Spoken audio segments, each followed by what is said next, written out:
And we are live. It's Monday. Like I said, I'm just saying that out loud to remind myself that it's Monday. The post-it is out. Yeah. Yeah. It is what, July 18th, Oh, 2022? we're already past halfway. Really? Are we like 2 weeks away from August? Is that what's Whoa, going on? whoa, whoa, whoa. Calm the fuck down. It's Oh, too early for okay. this Yeah, no, for real. It really is. I haven't even gotten through my to-do list. So, shit. July. So let me calm down on that. So All so right. hit the button. Alrighty, ma'am.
Your favorite podcast is Critical Blast. Well, then get your shit together. Get it all together and put it in a backpack. All your shit. So it's together. And if you gotta take it somewhere, you know? Take it to the shit store and sell it. Or put it in a shit museum. I don't care what you do. You just gotta get it together. Get your shit together. Ooh, Yeah. was that the theme? Is that the theme just in general? Jesus That's Christ. just that's my what it feels- general mood right now. Yeah, Get I your know. shit together. For real, for real. So welcome everybody to another episode of Ragin to the Vlogs Show. Or was it TR2TV? I gotta remember that acronym. It still cracks me up that it really does sound like I a know, channel. right? I know it's really funny how that worked out. So like I said, welcome everybody to another episode. It's Monday. I'm still waking up. I'm still, just trying to get my shit together. So let's see. Oh, look at that. Someone's complaining. Facebook is complaining. So okay, so if you're not seeing this on Facebook, you know what, just come on over to YouTube. I got the error message for Facebook. So you know what, it's like, look, we'll put up a link on Yeah, Facebook. I'm for gonna go everybody to share catch them out up. while you So- introduce yourself, Miss Daphne. all right, yes. So, hello, my name is Daphne Lage, and I am a cartoonist, illustrator, and comic book artist from New York. I have been self-publishing comics since 1992, and I am known for the funny animal fantasy adventure Tall Tales, which I will be sending out to the printers today. So today is going to be a big day for me. I'm putting together, doing a last look over on all the files and sending them to the printers. Thank you everybody for supporting these books on Kickstarter. The next Tall Tales campaign will be early next year, so keep an eye out for that. Yes, and I am also known for my medieval fantasy soap opera drama, Eagle Raven, Heir of the First Unicorn, which launches on Kickstarter August 22nd. And it is now in pre-launch. So the link will be in the show notes below. So I am around 23 people away from breaking 100 followers. So hit that, so hit the link, hit the notify me button so that you get notified when the campaign goes live, and you don't miss out on those first day goodies that I always seem to have for everyone. So in the meantime, you can read both my comics online at Tall Tales, TAILS online.com, and egoworks.com, EGOWRKS. And you can check out all my videos on how I make my comics here on YouTube at Daphne Lage, Lage Art, which simulcasts through the Ragin 2 network. So make sure that you also hit that subscribe button, hit the notification bell so you get notified every time we have a show go live and you don't miss anything there as well. So, Nita, who are you? Am I muted? No, I can hear I you. am not. I am Nita Lanning. I am a writer, vlogger, blogger from Southeast Louisiana. I am the blue-eyed savage and mouth of the South, and I am the CEO and executive producer of the Ragin 2 Broadcast Network. Oh, there you go. So who's joining us in the chat? I know we're going to I have no idea. I'm not even there. Oh no! So let me putting this out everywhere. Oh, okay. There we go. Yes, because we lost our link to Facebook, so we have to do some last minute. So yes, so we have Pops, we have Amaris, we have Patrick. So welcome. We are going to have a little bit of overlap because JD and Mike Jimmy are running a closeout show on JD's channel. So if you want, so probably everyone will start streaming in from there once that's done. So yes, so the Radiant site is closing out today, or I think it might have closed out already. And the Oswald Chronicles is also closing out today. So right now, like I said, they're just running their own stream, doing their own little closeout party. So, it'll probably take a little bit for everybody to come on in, but that's fine. You can always catch us on the replay, So welcome everybody in the chat. Welcome the 5 people currently who are watching us from regions beyond. I see you. It's like I know you're shy, but come on over to YouTube. It's like right now we're completely we got kicked off of Facebook. I mean, isn't that ironic how this show gets kicked off on off of Facebook, but but House of Bob we don't run on Facebook. So yeah, this is true. True. That's true. So but we're able to keep House of Bob on the air when meanwhile we kept getting knocked off of Facebook. Woo. So, it's a whole thing. It's like who knew running a stream would be so complicated. So you're kind of ready to do a little housekeeping or Sure thing. All right, okay, so what do we got? We got the Radiant site closed out this morning. Mike Jimmy successfully funded, so that'll be out soon. Like you said, JD's over there right now. He's taking care of his last few hours or what minutes? Not minutes? Even. I think probably. You guys head over there, check him out. Like now, he's live on both channels. He's in our show notes. He's everywhere. Find him. Back this campaign. So yes, awesome. Squeeze in under the wire there. Get your pledge in. And Nina is about to bring us some sexy girl on girl furry action coming really soon. I believe she's launching August 9th. Not 100% sure on the date, but she's in pre-launch mode. Right. You can find her links by clicking our link to our promos page. Tomorrow, Tina and Rodney from Haslam Productions will be launching Roadkill Rampage 3. I have a trailer for it, but I can't show it yet. It's fucking awesome. Stay tuned. Right. Oh, very nice. Very nice. Daphne, Bergen's Sexy Back. Tell us about this. What's up? Oh, well, yeah. It's like I thought I'd mix it up a bit. It's like I have a couple of, I've been working on, well, we're going to talk a little bit more about this transitional period I'm having with my stuff. Yeah, exactly. So it's like, so I just decided to mix it up, pretty it up a bit. So, we still have about like 32 days before it launches. So I figure I just try out a couple of new things. So there we go. So we have like a new image for Eagle Raven just to show it off. And, August 22nd. And House of Bob, we are 2 weeks away from the next episode. I mean, already. I just want to thank everybody for making this show, as successful as it is. I mean, it's like we have really good engagement on it. The chat's always hopping. Everybody is having fun. Even though it's an adults only live stream where we show art and have conversation that's a little too raunchy for the day crowd. So the next. Huh? Oh, yes. The next episode, which will be on July 30th, which is a Saturday from 10 p.m. to midnight.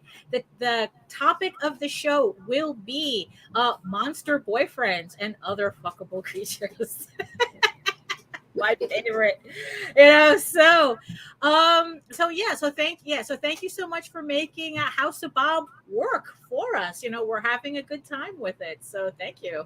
And let's see. Oh yeah. And for all you got, you got it. Go ahead. You got it. Okay, so for all you guys fulfilling campaigns, do it in style and do it to where our shit gets to us, not damaged. Because some of you guys, I even like you motherfuckers keep sending me stuff in envelopes, and I just got a bent book, and I'm not happy about it. Right. So anyway, head over to Gemini Comic Supply. Enter coupon code Ragin2, save yourself a little money, and hey, we might get a small kickback from it. That's right. Cool. There you go. Yeah. And you got comments, questions, complaints, absolutely. Especially complaints. Those are always my favorite. Email us at raginabc.com. All right. That's true. Do we get a lot of complaints? I always get complaints, but they just come straight in my inbox. It's like email. Okay. Right. Okay. There you go. So, but that's kind of like the weird thing, right? That people are still sending their books in like envelopes, like not even, well, but technically they're still considered furries in the vernacular. So. Wow, you're getting all these specifics now. Yeah, exactly, Pops. We made the joke about the important questions. We made the jokes about the reptilians being scaly. So right, yeah. I don't feathers floppies. No, I think it would. I don't know. I would have to. We would have to do a little research on that. But the thing is, they all fall under it's furry, furries. Yeah, the whole furry headline, and then and there are like subgenres, I guess, or it's like subtitles. It's kind of like certain taxonomies. Downies. Downies. Oh my God, that sounds like we need to be. Whoa, I know. Whoa, I know. Whoa, right? Send all hate mail too. There's all these different taxonomies, I guess, which in furry would be accurate.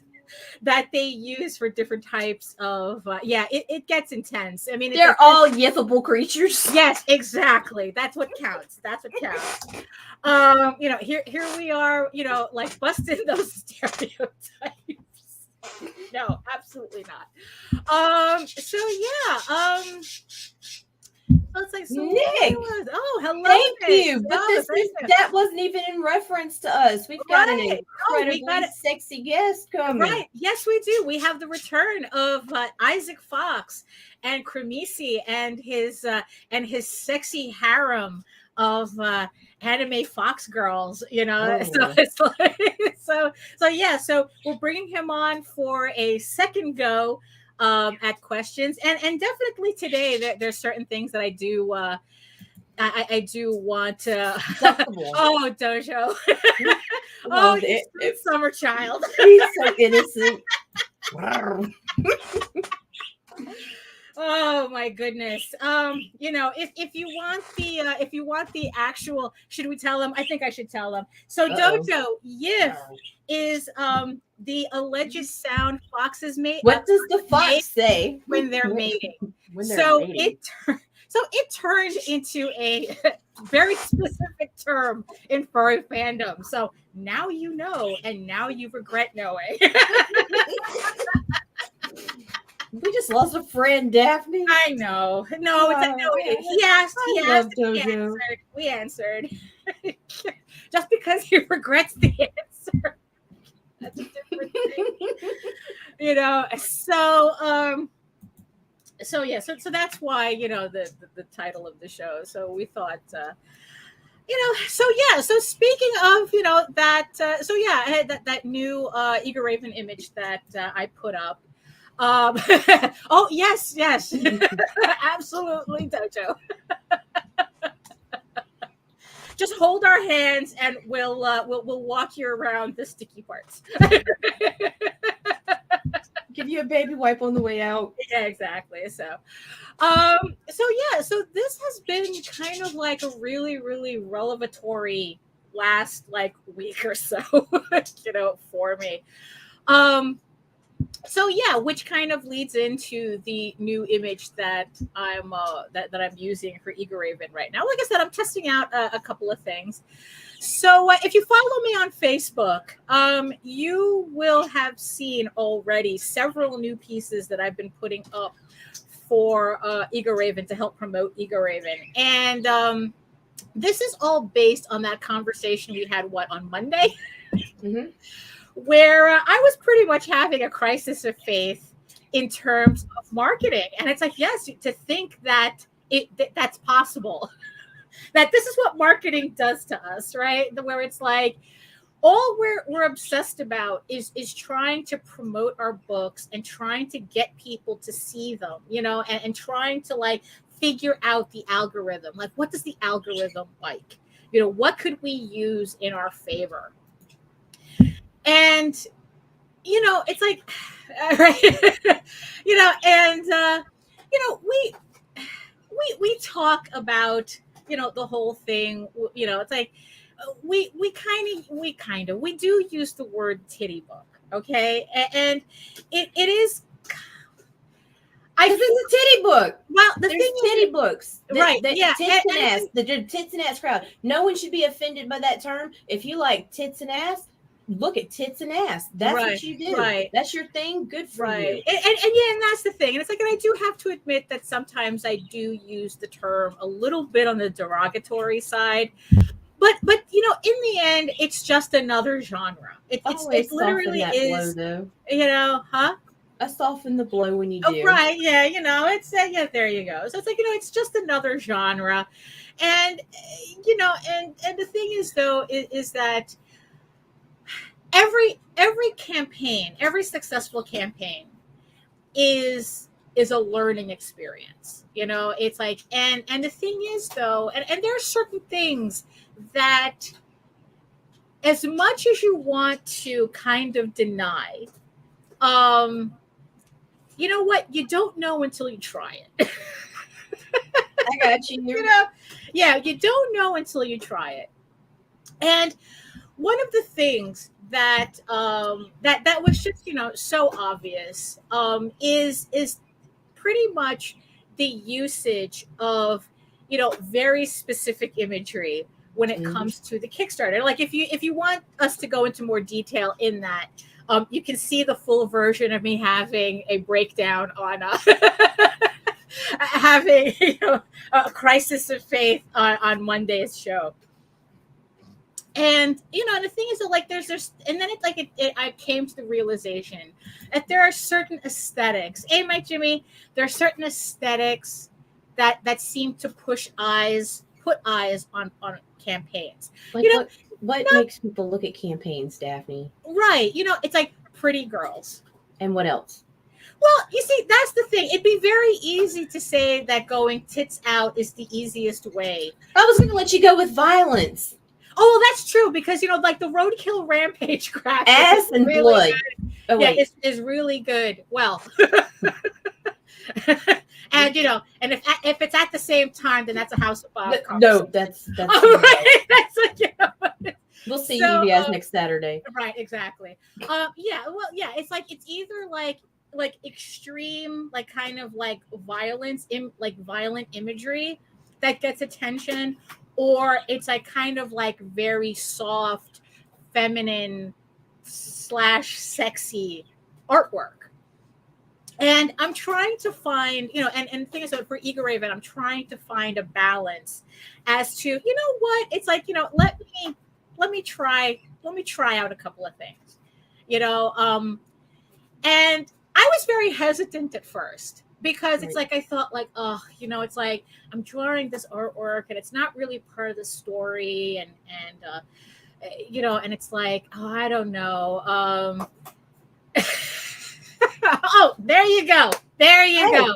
Hey, we got a tip jar. It's not a tip jar, but we got a tip jar. Right, but very clever. Good on them for doing that. But so yeah, so and that was like a lot of my concern, that it's like, if I kind of lean in this direction, the images really have nothing to do with the story that's in the campaign at this moment, and this, that, and the other thing. And, but here's the catch though. It's not that the images are unrelated to the book. Right. You know, because that's what I eventually realized. And this is a question I want to throw out to the chat. Okay, this is a question I want to throw out to everybody. How do people, especially with the rate comics come out on crowdfunding, you know, like sometimes it could take, you know, you can get your book in 2 months, you can get your book in 6 months, you can get your book in a year and a half, you know, or you can never get your book. Well, that's you know, that's where you don't want to be. And in this economy, I'm ready to start naming names. I want my money back. Well, yeah, that we can have a completely, you know, separate episode about. And you know, how important are spoilers, like being spoiler free in a comic, you know, in a crowdfunding comic is, you know, how important is that? It does it even matter? You know, well, it depends. If it's a one-off, right? Don't ruin the fucking comic. But when you're referring to your world right now and the Expanse from Ego Raven, and there's so much fucking there that the shit you're spoiling. Well, I get it now because these guys, they're not they have no idea how this shit's gonna come together. Right. And it's so out of context that it's not, by the time it gets to what they're seeing now, they're probably not even going, they're gonna be like, that's what that was, because you're showing images, you're not right. Well, yeah, and of course, and it's like, and there are like certain things that of course I am absolutely not going to spoil.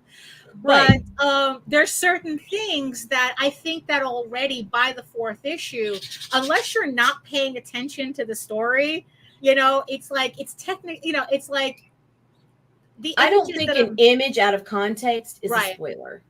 Right. An image is that's just showing your art. You get the idea. You know what I get from that? Oh, there's sexy times ahead. Right. That's all you know. Right. Like spoiler would be like you sit there and somebody says something about like this is total made up bullshit because I don't know anything about this. But Jigglypuff's mom got stabbed and he was crying in the dark, and all of a sudden Pikachu came to him, and you know, and what the hell is going on in Pokemon?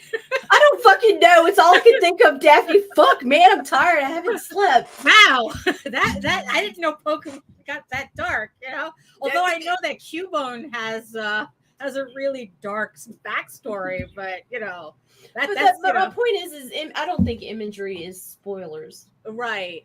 You know, because it's like I think that like with this image that I'm trying out. I think that by now, I think for me, this scene, well, this image, because it's not really a scene. It's you know, it's just an image that anybody who's reading the book kind of gets it. You know, at least I'd like to think. And you know what? And even if they don't get it, you know, even if they don't understand the context or you know, the subtext of it, well, it depends. Out of context. Oh, there we go. It's like, whoa, Glenn. Man, the Sting. Okay. Well, luckily, I don't know the ending to the Sting, so I will not ruin it for anybody. So, but that's the thing with comics. So that's the thing, you know, with that was like my main thing with doing this imagery.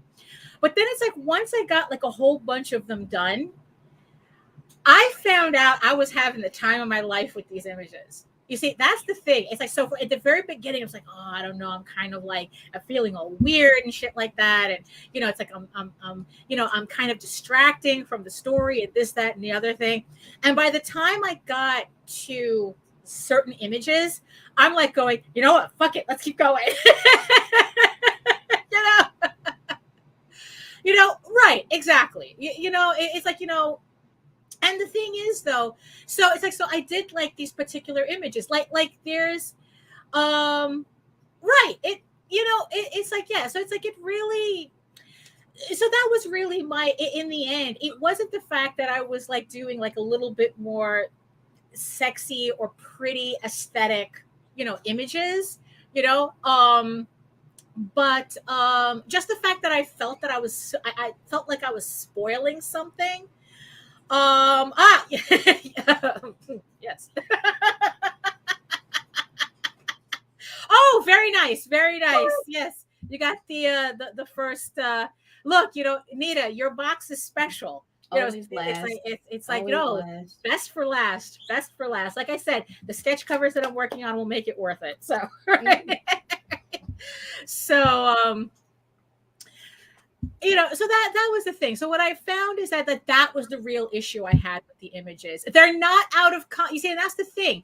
It's like yeah, pretty much, I mean, but I always did like that type of work, but what I was resisting was that it was too early in context, Out of order. To it's like to my campaign. But now I'm kind of like, you know what? If these images make people curious as to what's coming up, so what? Right? It's like, you know what? Is that really a bad thing? If I get more eyes on my books because of these images, which I had a hell of a fun time drawing, that I really had a good time making these pieces. And like I said, I'm making more of them because they're just, I'm just having a really good time with them. That's okay. I have a lot more of those stickers. It's it's like if this is what it takes to get more people to look at my work, I mean, in the end, is it really a bad thing? It's like, it's kind of like, yeah, like if Dojo-kun put what was her name? I forgot her name. It's like, the kitty character, the lady kitty character. Dojo-kun knows. The main villainess in Projectile Reptile. I mean, it's like if he started putting her on graphics, I mean, it's like she's a character in the book. Right. It's not out of context. Out of context was wrong for me to say it that way. Right. Out of Kitty Hawk. Out of just out of order is right. Still even if the image itself wasn't even what's in your book, right? If it's your character and it's in your book, what's the problem with being like, right? Right? If it gets eyes on your project, right? Do it. Do it. And that's the thing. It's like, because it's like, okay, so these images will be on the Kickstarter like front image. But the rest of the book is in the campaign. The campaign is the campaign. You're still going to get samples of the interiors. You're still going to see what the cover actually looks like. These images you're going to get as special stretch goal. They're special stretch goal perks. So it's not like these images have even like they're unrelated to the campaign. Right. So yeah, which is another reason to keep an eye on the Eager Raven campaign when it goes live, because these new images will be stretch goals to unlock. So you get 4x6 postcards. Yeah, exactly. You see, and that's the thing too, because it's like from the very beginning, the book is marked as mature. Yes, that's exactly. That's exactly it. And that's that's how I feel about these images. I mean, the thing is, though, out of all the images so far, my favorite one, again, if you go to my Facebook page, you can see these images there, is this really weirdly romantic Eager Raven and Wolf Loki image that I did. Now, mind you, Wolf Loki doesn't show up until the novel, which, until much later. But is showing him off now that big of a deal? No, it's not. I love the piece. I'm going to show it off. And if sexy gets you eyes, then it gets you eyes. Right, exactly. And it's like, and in the end, it's like, I've kind of like accepted not to feel guilty about this. Like I said, I'm having a lot of fun with these pieces, and I really hope that everybody else enjoys these pieces too, and checks out the campaign because of them, and enjoys the book while they're at it. I mean, because in the end, it's like it's all about the book. So if, like I said, if this gets eyes on the book, and you enjoy the book, that's what counts, and we all did our jobs. So. Speaking of sexy pieces. Right, exactly. That has an extremely sexy thing going down. Right, exactly. So we'll throw a bump and we'll be right back. Yes. right there. Infamous gunslinger Desmond Gibbons, better known across the Wild West as the Cactus Kid, comes to the sleepy town of Clarkson. Trouble finds him in the unlikeliest of sources, the sheriff. After their conflict, the Cactus Kid finds himself inexplicably wearing the badge of a lawman. Later, while on the trail of a serial killer, he and his deputy run afoul of a powerful druid, and the events that lead to the Cactus Kid's transformation into the hulking, four-armed projectile reptile are even more than the druid bargained for. From the Wild West to current-day Los Angeles, where he meets superheroes Black Eagle and Red Hawk, and forms an uneasy alliance with the stunning but deadly Kitty Hawk. Join the projectile reptile on a journey of gunslinging druidic magic, superheroes, and artifacts. Projectile Reptile from Dojo Kun Comics, only on Indiegogo. Are you ready for the truly Wild West? Brr. Oh. Welcome. Hello. Welcome, Isaac Fox. Welcome back. Hello, my Hi, it's really happy to have you back. Thank you. I really enjoyed the first interview that we did with you, and yes, and if anyone wants to check out that interview, that's also in our playlist, so you can check out our first interview with Isaac Fox. So before we get started, why don't you tell everybody who you are, so people. Sure. My name is Isaac Fox. I am the owner of the Astral Ticket Corporation. We are a comic company. I'm also the lead writer for all the books that we do, which is a horribly inaccurate title at this point, considering writing might be just 5% of my job. We are on, I think, our 8th or 9th Kickstarter right now with Cremisi #2, coming off of, what did I do earlier this year? Did something already. The summer special.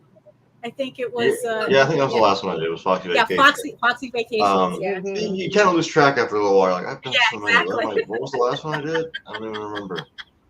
We did that one. That's what's on the table over here behind me is Foxy Vacations. I have that book. It has arrived. Oh, very nice. There is an item for that I haven't gotten yet, so I can't ship it as soon as I thought I could, but that happens. Cremisi #2 is technically kind of a reprint run. Because it and issue #1 were originally released on Kickstarter many years ago when I first started without any clue what in the hell I was doing. Were released as a sort of mini volume. So this is the first time it's going to be by itself with its own cover, set of goodies, and all those kind of fun items. Right. Yeah, because I was kind of wondering. It's like so Cremisi is your kind of like your Cowboy Bebop, but literal cowboys homage type of story, right? That's it's kind of like a space Western type of story. Exactly what it is. Mm-hmm. Bebop, Outlaw Star, Trigun, they were the big three of space Western anime. Those are the ones that were, when I was a kid, were really inspirational to me. Cremisi is basically my passion project. When I first started into comics, this was the story that I just wanted to tell, what I started with originally. We've moved on since then to do more series now than I can count. I think there's like 5 series in active production at once right now. But Cremisi's always been that one. This is the story I want to tell. And it's also the reason why I tell people, if you want to get into comics, don't start with your passion project. Right. It's a terrible idea. Don't ever do that. Yeah, right. Wait till you know what you're doing first. Yeah, it's like don't start off with the 20-issue epic, which we all do. Yeah, about where I made a mistake. Yeah, But Cremisi we've always got good reviews on it. It's always been acclaimed for its art, its writing, and everything involved with it, and that's going to continue. We were going to put out either Cremisi 5 or Pure Intent 2 this month, or this year. Right. But there's a global paper shortage, and Yeah. getting the books manufactured is taking way longer than we would like. I think it took me almost 3 or 4 months to get Foxy Vacations physically in my hands, and that's just getting the book to me, and then I have to pack and ship everything. So. Right. Yeah. Process. I've been having problems just getting drawing paper, so it's like I've been scrambling. Pretty much that. getting anything like that right now is kind of difficult. Yeah. So the thing is, like the reason, one of the main reasons why, like when Nita said, "Oh, Isaac wants to come back," and I go, "Absolutely," is that I really consider you and your campaign to be like a master class in No, crowdfunding. I really do. I'm really mid-tier do. at best. I really do. It's like, well, you're on my list of people to watch on crowdfunding. You, That's very Robert kind of you. Thank you. Multari, and there was one more person that right now I can't remember, but definitely you and Robert Multari. And because the thing is though is that we're constantly studying campaigns, and yours was also one of the campaigns that stood out because it's like, yeah, you started off with like you said, this was your passion project, and you kind of had like a really modest beginning, and then like by the time you did your third issue, there was like this huge jump between campaigns. Sort of. Three Right. was Cremisi 3 was actually my lowest backed book at only 81 backers. That was years ago. We went to Cremisi 4. That's when I started experimenting with some stuff, and I could give an entire TED talk on Kickstarter and how it works and all these other things. And I'll be honest, I think on Cremisi 4 is when I started getting lucky, solely because I happened to just know people that were in the right position at the right time. I think I would classify Kickstarter as a social media platform for sure.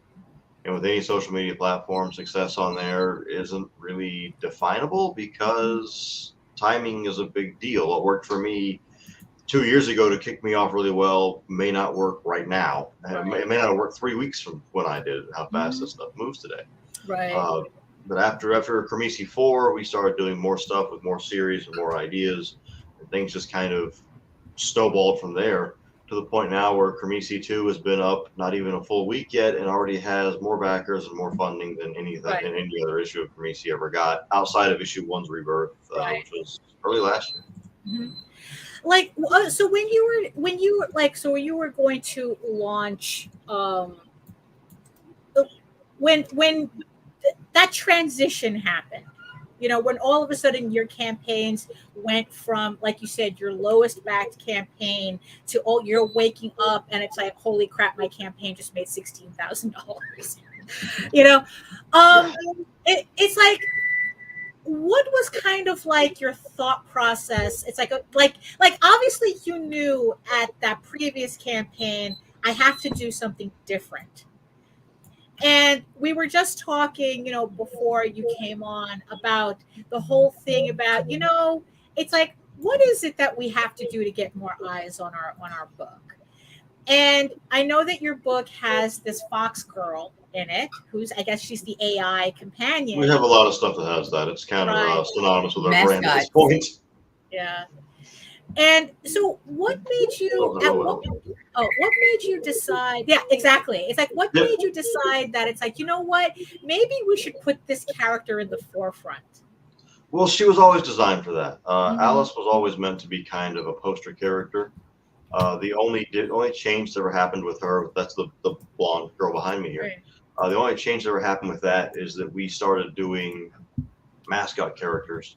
The company having a mascot, I having a personal one, and almost every member of the team has a personal female character mascot that we put on covers that kind of have they kind of come to life through covers. Mostly, they are in the Foxy Vacation series, and I would love to show you those pages, but those are not. That's for our other show. Actually, they're all in the back, or main. Oh, there we go. Time was our main internal team for all those characters, but we needed. Alice was created as a response in many ways to what Cremisi's meant to homage and inspired it, which is the 90s era of anime and manga, which were bigger inspirations to me than American comics were. Which, don't get me wrong, I still own plenty of Marvel and DC books, and I will never, ever hear any blasphemy about the animated series of Batman or X-Men or Spider-Man or any of those. But I wanted to do something kind of like what those series did. And at the same time, Cremisi is probably the most serious story I have, where it's more dark. It's about PTSD and alcoholism and more heavy themes like that. So I needed a character who would help kind of make it not depressing and oppressive for the reader. Okay. The solution was, let's put a blonde fox girl in. Well, it wasn't the exact solution. We had a character that was basically a voice. Like, well, let's give her a holographic form, like a Cortana from Halo, and see what we can do. Mm-hmm. And it worked out really well. And since then, Alice has been extremely popular, even with demographics that I originally did not believe would work with her. Oh, She was meant to be kind of a fan servicey character for a males 18 to 35, and I have been blown away by the fact that she got my attention. All that. One more time? I'm sorry. She got my attention. Yeah, she's really popular with girls, and I was still trying to figure that out. A character who's always changing into sexy outfits, and okay, that does not. You can appreciate sexy too. Well, it's kind of like Yes, Xenoscope. but- It's kind of like Xenoscope when they said that 60% of their audience are women. You know, so it's like, yeah, I guess there's a thing to that. I can tell you for a fact, if I go to a convention and we sell artwork that has nude lady characters on it, the overwhelming majority of customers who are going to buy that from me at conventions are always women. It's only a handful of guys will buy them. And I don't know if that has to do with interest level or that women are less embarrassed to walk around with it or no idea. But I do know that people like it, so I keep doing what it is they like. And Alice is in part an embodiment of that. She's a poster character who's supposed to make things a little bit more lighthearted and offer a little bit of eye candy throughout the story. Right. I mean, that whole the thing is, it's like, oh, I wanted to make it less depressing. It's like, I never thought of it like that. Yeah, exactly. I mean, because you are dealing with very heady themes, but here's the thing, though. It's like, did you have now, mind you, I'm asking more these questions. I don't want to come off like I'm being judgmental or anything. Like I'm going. Oh, I've had so many like harsh interview questions before. It's impossible at this point. Right. Okay. Because she wants to know. Yeah, I want to know. More like I want you to tell me that's all going to be okay. That's what I'm asking. Wish I could. Did you have kind of a point when you were deciding that, like, you know what, this is where we kind of have to pivot? Did you have any doubts that, maybe like this might distract from the story? Like, it's like, did it concern you that people might be buying the books for the covers and not for this story that means so much to you? No, solely because regardless of why they buy the book, it enables us to make more books. Right. There you go. If you do just, we offer covers that aren't as naughty. We use the term naughty and nice for the two variations of the covers.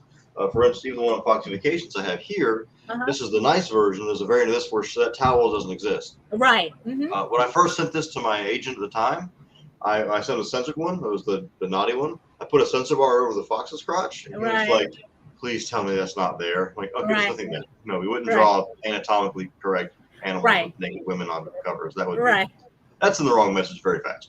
Right. But the reality of it was, there was a part of me who's like, I don't know if people buy it for the story, but as the writer, but ultimately what we consider ourselves and the responsibility of doing an actual ticket is selling happiness, making people happy. If that happiness comes from a sexy cover, well, we have that for you. If you want just a cool cover, we have the A covers all the time. Even for Muse here, I can show you. We just have like A covers that aren't sexy. They're just cool. We have some variations like that. Most covers we do have a naughty and a nice variant for that reason. Some people don't want the naughtiness. Right. I know of some other creators out there who are adamantly against naughty covers. Right. I know some collectors who don't like it. Right. One of the people I know who's probably the smartest guy I've ever met in comics. I can't say his name. My former agent. He works for Boom now. The guy's amazing. He hates boob covers. He will not buy them. He doesn't have anything to do with it. So that's fine. That's why we offer a little bit for everybody. If what makes you happy is going to be a cover of a beautiful fox girl or whatever that's chesty and not wearing a lot of clothing, if any at all, then that's fine. We're happy to oblige by that. But if you want, maybe if you're after a good story, we have that. If you want good characters, we have that. And if you want good artwork on the inside of the books, we definitely have that. So it's really, the idea is to do the thing you should never try to do, which is try to make everybody happy. Right. So we do a little bit of everything to try to get most people. The cast as wide of a net as we can. Right. That's right. But at the same time, there are some rules around that. Right. I can tell you, like, if we go over to Izumi here, who's one of my cover books, my personal mascot. I love She can be Izumi. fully naked on the cover, no problem. Right. Alice cannot be fully naked. She cannot show her lower front. Right. I don't know what the politically correct term for that is nowadays. Right. She can't. The Kamisi characters can't do that. That book's is the passion project. They are forbidden from showing that off. Right. Other stories like you guys talked before, Suck You Busted, which is an edgy comedy. Right. Well, most of the girls in that are succubi, so they really don't give a damn what they Right, show yeah. off or what they do. There's no limitations to them. Right. So this, I try to keep it a little bit different for certain universes, just to maintain a little bit to it. Right. But not everybody's down with the naughty covers, and that's Right. fine. If you'd had told me 3 years ago I was going to do naughty covers, you're out of your damn mind. There's no way I don't do that. But we do that now. Right. We offer variations on most of the covers we do. And if you talk to most cover artists, you tell them, they'll tell you naughty and nice variances become commonplace in the draw. Right. Yeah. Yeah. And to be perfectly honest, on some of the covers that we do, because we are very anime inspired, several artists who have done pieces for me are legitimately professional hentai artists. Right. Their jobs is they draw porn. And Right. I don't want porn, but I do Right. want voluptuous character. Right. You want that vibe without going all the way with it. Right. Yeah. Right. The general rule we come to is, even on the Foxy Vacations books, I allow one image on those books which that book's a yearly publication now. It's coming back. We allow one image that kind of pushes the barrier a little bit, and that's Right. that one. Then we're done. That's all we Right. allow, because I don't want to go the full blown route. Right. That's not going to happen. Right. Once you open that jar, you can't close it ever again. So Yeah. Right. Yeah. It is a very what's funny is that it's not really a fine line, but you're right though. It's like kind of like once you pass over it, it kind of like it feels like it changes the audience's expectation of the entire thing. I just find it fascinating that you do have like there really is a thought process to this. You didn't just go, okay, let's put sexy girls on the cover. Like they have No, rules. I didn't do that. Yeah, that they have rules depending on the cover. I mean, depending on the character. They do have that, and then there's certain little intricacies that come into play there. That's in part why the mascot characters exist. Why we have Azumi Fox and Brooke Astral and all these characters, is because they don't have the limits. So I can put them on a cover on any series because they represent us and our company, and we can just do whatever we want with them. Though I have found we are very protective of them. I have learned that from myself and my artists. We had a tier on Foxy Vacations someone could pay for that would draw you on the cover with some of the girls. And even Mitsu Blinger, who's the lead artist, like you busted, who draws those for me, and I were like, you have to limit what they're allowed to do with these characters. Right, yeah. Because that can go bad really fast. As someone who's I always put on the controls themselves for those kind of rewards that can be naughty, but it cannot be pornographic. I will not have my artist draw you having relations with the character. You cannot do that here. You know, I mean, I honestly, I do have to. I just want to thank you for your kind of honesty with this, because I've I tend to be brutally honest. Right. I mean, with myself. Because we meet a lot of people who do this kind of work, but they're kind of coy about it. And, it's like, or they try to play it off as something else that it's not. And I really do appreciate being able to speak to you candidly about this, because, I'm going through the same thing myself. It's like, okay, what should I do? What can I do? What can I do to get more eyes on it? And and should there be boundaries? And you're saying, yes, there should be, Well, and depends on what you want to do. But like you're saying, it's even... I have a rule about the books that I do, even ones that are ecchi comedies. There has to be some kind of lesson or solid core to it. Yeah. Even Suck You Busted, that is an ecchi comedy series, that you can pick up copies of that on Kamisi 2 right now with part of our add-on packages, including Cute Sexy Robots cover, his naughty version. Even that book has the core message of how our society in the West, at least in America, claims to be free, but we're really judgmental on who you choose to love, which is obviously a metaphor for same-sex and mixed-race couples. Right. But we use it to the analogy of humans and demons. Obviously, if demons are real, there'd be several groups I can think of that are very powerful in the South that wouldn't be happy about that. So we kind of just move with that. And everything I do, There has to be something. It has to be some kind of substance to it. So the idea being that okay, we're going to give you. You're going to get your dessert. You're going to get your your applesauce. But you're also going to get your veggies and your meat with it. Right. Yeah. Right. There you go. So Yeah. Daphne was asking a question. After your Kickstarter campaign, are you planning on putting this on Indiegogo, or will you go directly to your site? No, I've never done that one, Okay. and I probably will never will. The main reason being right now, especially, is production time. Okay.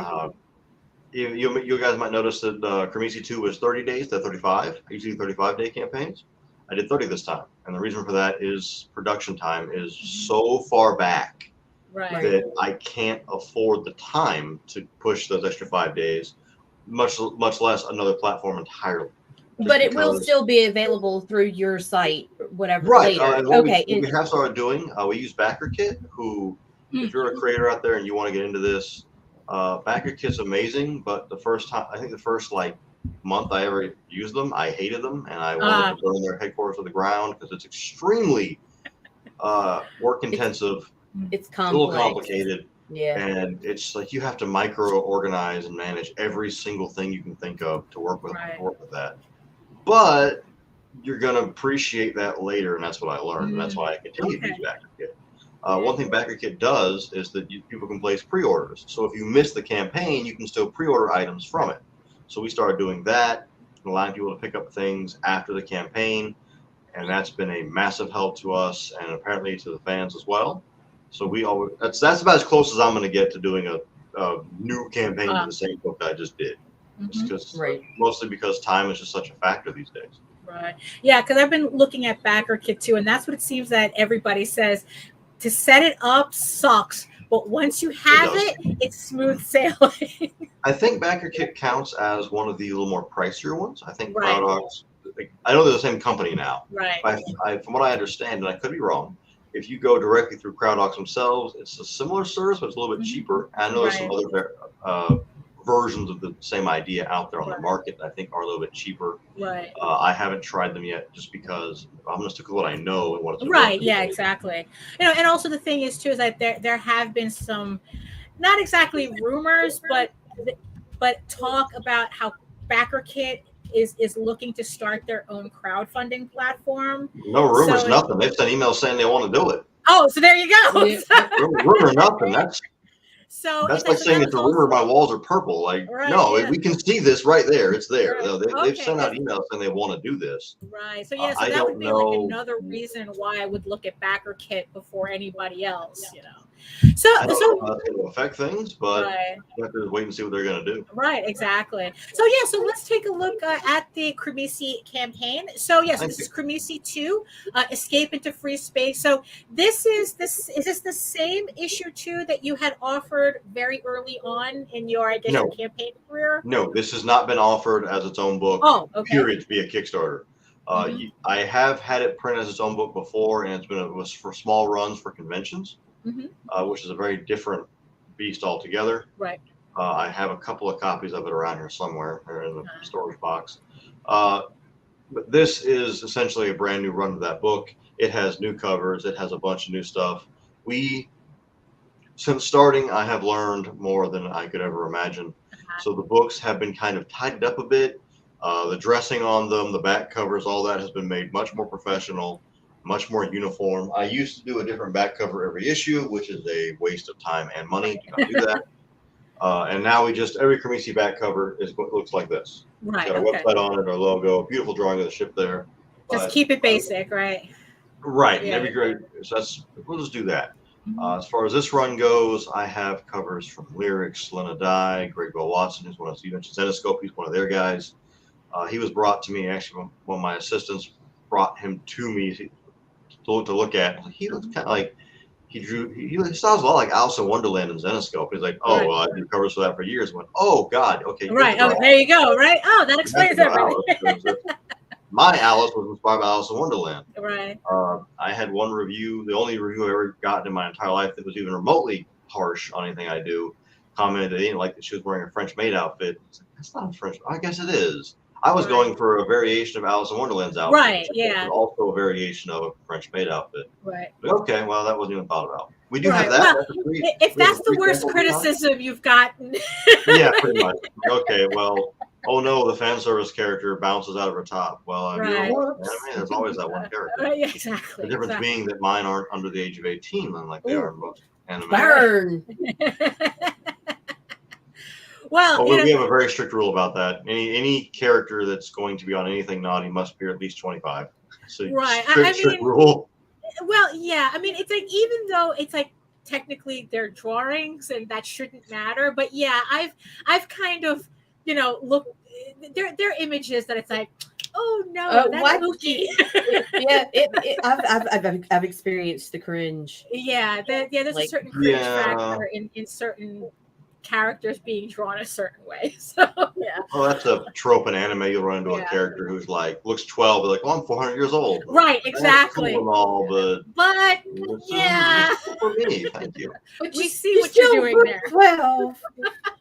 Yeah, but I mean, like even really, Maria there or Azumi and Benny right there, like they all look like they're well older. above age. Yeah, exactly. And the thing is that also it's like I've always been impressed too with the quality of the variant covers that you have. I mean, you have it's like you probably like I think like Polito would have to is like next. I mean, like it is obvious that he has the best variant covers. Oh yeah, exactly. But I mean, it's obvious that you're very conscientious as who you get, and so it's not just these are just naked covers. These are beautiful covers. I turn people down all the time for wanting to do covers for me. Like, look, you're not. I'm just saying, like, your style doesn't work with what it is. I don't say that, of course. I try to find a way to say that. I don't want to be mean. I don't want to be mean to anybody. That's not why we're here. Believe me, there's plenty of meanness already in indie creators. That's true. But I usually if an artist does covers for me, I usually hunt them down. Not everyone I go to is always these big name, high profile professionals like Lyrics or Heaven's Aldevar. Right. Krius is a new addition to our team. He's a gentleman from London. I kind of scouted him for another creator. He's amazing. He can do everything. And then some of the artists a lot of the artists I get covers from even are people that I've just kind of either known or I'm on a bunch of Facebook groups. I'll see them post some artwork. For Foxy Vacations especially, that comes out, the next one next year especially, has a bunch of people that I've just seen them post some of their art. I'm like, hey, yeah, what are you doing? Known or not, known or not, you're using quality artists. Yeah, exactly. I mean, they're very beautiful. Yeah. There's a particular bar that I have held with everything. We have the standees, by the way. We do standees now. Oh, very nice. Yeah, those are cute. Yeah, those are cute. Yeah. They turned out really nice. We don't have these this time, but my fingers are in the place for a reason. Well, yes, of course. We did have those last time from Vacations. We have a version of that of Alice now that's the same idea.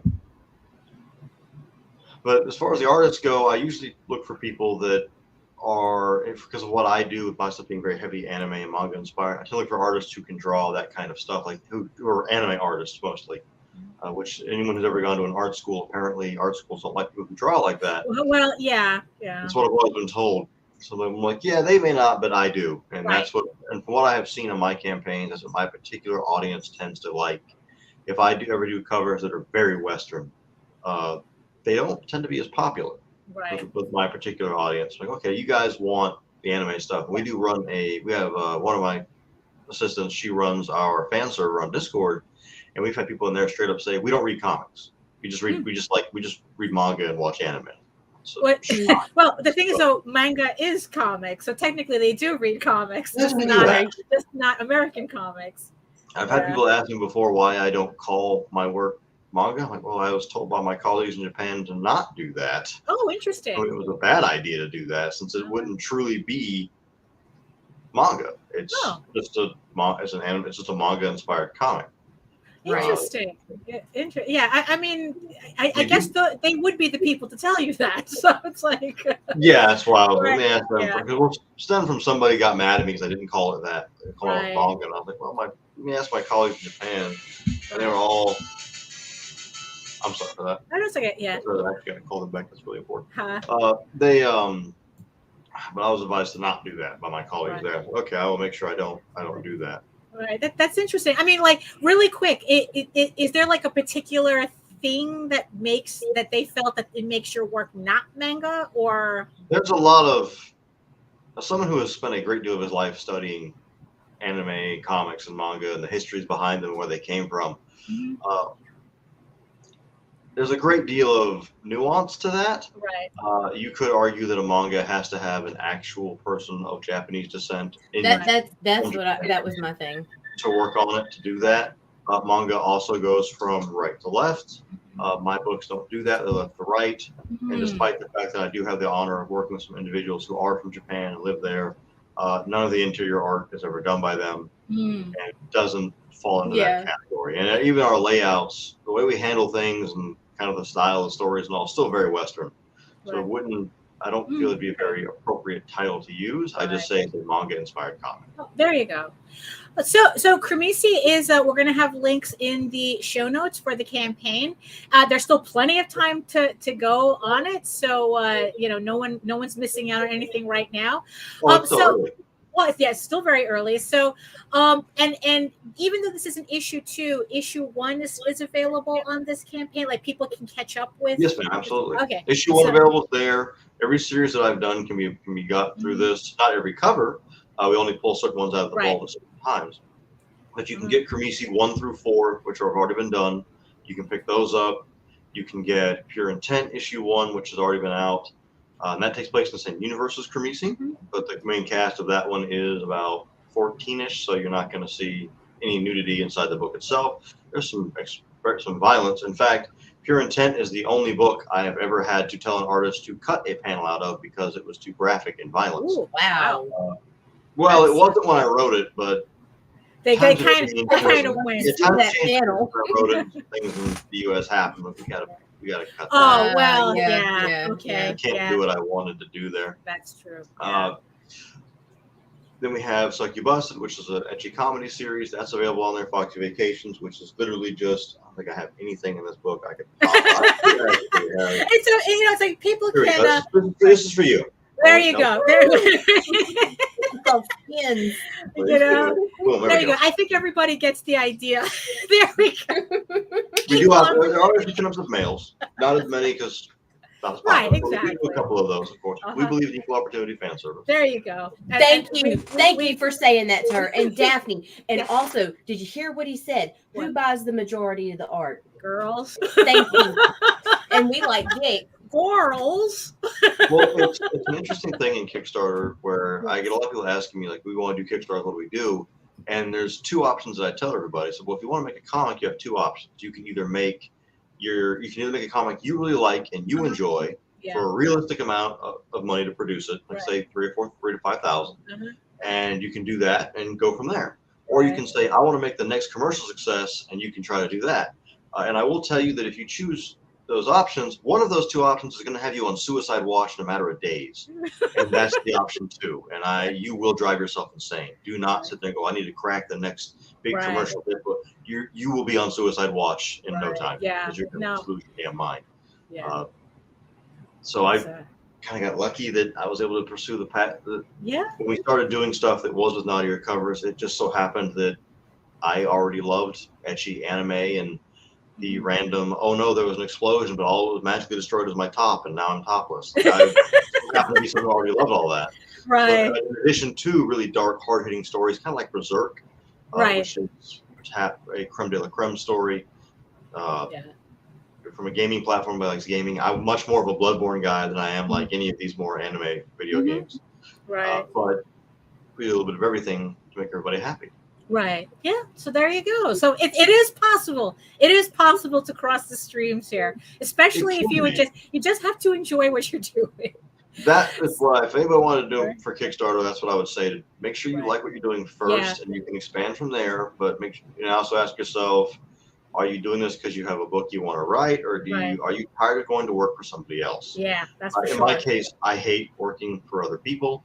I hate listening to someone else. This is going to sound narcissistic, but I have found my entire life that there is a plague of incompetence at every level of leadership in American society, from your teachers to a Burger King manager to a politician. Well, what's the best way to handle a problem? You do it yourself. Yes, exactly. That's what I will do. So now we put out minimum 3 books a year. This is book number 2. Psyche Busted number 2 is already done with all of its covers. That will come out in October. We always go for that Halloween kind of launch for demonic girls. Perfect timing for it, I think. Right. And we were going to put out 4. I have, I think, 2 years of books already ready to go to the printers. But it's impossible to do 4 books in 1 year. Right, yeah. Personally, because of the paper shortage and production times. There are individuals who are much larger than myself who can fulfill those times, but they also have warehouses full of staff, and I have my staff are 3 cats who don't do anything. So right, yeah, I know, right? There you go. So why don't you? So aside from Kickstarter, why don't you tell everybody where they can find you? We have our website, foxycomics.com, with 2 X's. You can get anything. Most of our stories and books are going to be on that website, including the naughty covers. And because it's actually my website, you can see the uncensored naughty covers on that website. You can also find us on Twitter, Facebook, and Instagram. I think they're all Isaac Fox Comics and Art. On my mind. Kickstarter, obviously, Actual Ticket on Kickstarter, our company there. Anytime you guys shoot us a message, you're probably going to get Brooke handles most of our customer service with the online platforms. She is fantastic. Then if it's Facebook or any of that, though, the person who is Azumi represents that for me and handles the Discord server and all that. So you can also, if you go to our campaign, there's a Discord server you can go to. You can join that. That's where we give people free digital gifts. We give free downloads. We have contests. Here on our server, you get to vote on sometimes covers. For Foxy Vacations next year, our setting is going to be, which again is this lovely pinup book. And I can show you guys, this was one of Alice's cover on that one. It's a booty right there. That's safe for work. I found out Kickstarter does not make me censor booties. I thought they did. They told me I could do it. Okay. So that was nice. We do all of that now. Oh, there you go. So, Nita, any last words or any last thoughts about? I'm still worried about what I said. Oh well, I missed it. I missed it. So I don't know. I don't want to hear it though. There was complete I know somebody's gonna fucking meme it out of context. Right. The whole "we like dick" comment was because Daphne is concerned about drawing men because she was thinking men would be the main target audience, but they're not. I'll tell you one thing I know from that.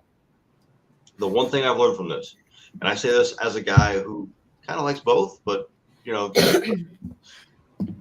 so it's a weird thing in our society where heterosexual women are cool with naked women. It doesn't bother them at all. Yeah. Not to be presumptuous or anything like that, but I really don't. They don't care. I don't know if that's because our society kind of conditions them to get used to it, or if it's just a thing in their brain doesn't bother them. I don't know. Men, however, we don't seem to mind guys in swimsuits and stuff, which is why you saw our pin up there of the male in that character in that book. Yeah. He's covered. But if you have a full snake on the cover, you're not going to get any straight guys buying it. Right. And if it's there, they may not buy it. Right. That's not always true. There are some books like. What about as a separate pinup to go along? You're fine. Thank you. Okay. All right. If you do that, there's an option for especially if it's like a stretch goal item or a freebie item. Right. If anybody out there ever complains about receiving a free item with your purchase, you can just throw in the trash if you don't want it, or give it to someone else. Right. There's always somebody who will enjoy it. There's somebody who will enjoy it. Therapist, because nothing in this world comes for free, and the very few things you do get for free extra, I'd be happy with. Right. Oh, so there you go. I mean, I'm not going to say the gentleman's name. One of the biggest guys on Kickstarter back when his campaigns once, and it came with a pen. The pen doesn't freaking work. Right. It doesn't write at all. Like, well, it's got his main girl on it and all that. So, like, I was free though. What am I going to complain about? Oh, your free pen doesn't work. Right. Yeah. Exactly. No, I'm not going to complain about that. All right, cool. I have this little collectible. It's a collectible now. Cool. It goes on the shelf. Right. There we go. There you go. There you go. So there we go. Options for everybody. Exactly. That's what we try to do. Yeah. So thank you again for coming again on the show. We look forward to seeing more campaigns out of you. Like I said, I mean it when I say that you are one of the people I watch because, masterclass. That's all I can say. Again, I don't know if I qualify.